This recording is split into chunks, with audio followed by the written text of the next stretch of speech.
Good morning. My name, my name is Mr. Uriadi. Yeah, I have a master's degree in peace studies, which covers a lot of issues similar to what is happening in Ukraine today. It's so fortunate that Ukrainians have to go through whatever they're going through at present in the 21st century. But again, that's I sympathize with them, but more so I sympathize with the Afroriginal people and the deep brown people of Africa around the world who are based in Ukraine. Most of these people have paid their dues, either studying or working or doing businesses. But prior to the war or the conflict in Ukraine, contributing to the economy and living as honest um, migrants in Ukraine and the European Union. So when I say on the media that people from African origin or Afroriginal people or deep brown people who were formerly called blacks uh, being maltreated. I mean, bullied from vehicles trying to cross over to Estonia or, or to or to Poland. I find this disheartening, and a lot needs to be done about this issue. They are left. They have kids. They have children, all left in the cold, hungry, starving, distraught. You know, and it's like they don't really matter. They treat them as if they're cattle, and they don't check their passport to find okay, maybe it has to do with country or wherever they come from. No, they just look at them and the way they appear based on delusions or previous delusions and ongoing delusions, social reconstruction, social conditioning. They just prejudge these people and treat them unhumanly, and this has to stop.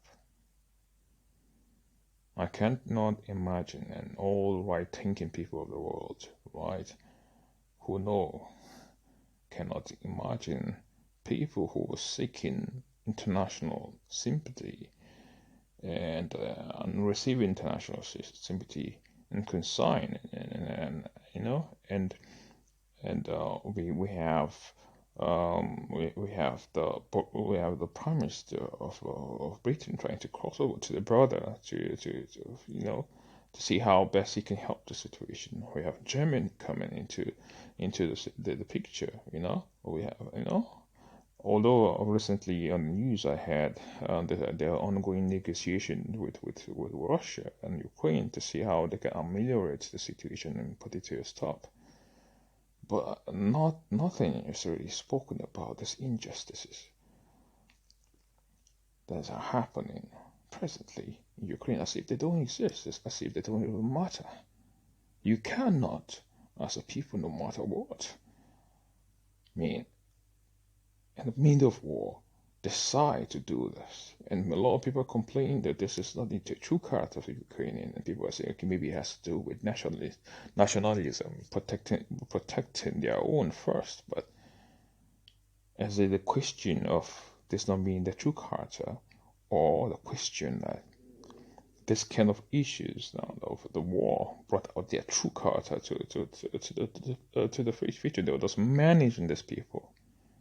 I think that's the case of maybe managing it, tolerating those people as long as they have one or the things that they feel they cannot do or they bring some money into, But now when the thing comes to bear, it shows the true character. Be that as it may, something must be done. And this to the UN, United Nations, international community, even the government of Nigeria, the African Union governance, to come into this picture and find a way that they can find solution to this place.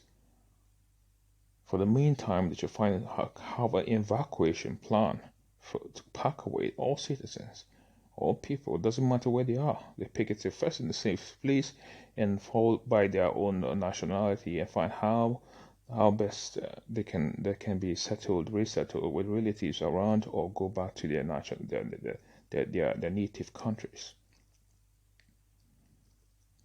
And this must be done in partnership with the European Union. It has to be done with agreement with the Ukrainian government.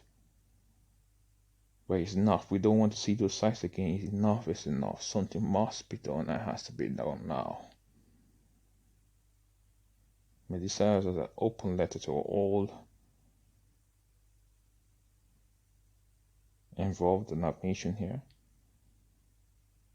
and all well-meaning people of the world. Aboriginal people have suffered far too long. Enough is enough.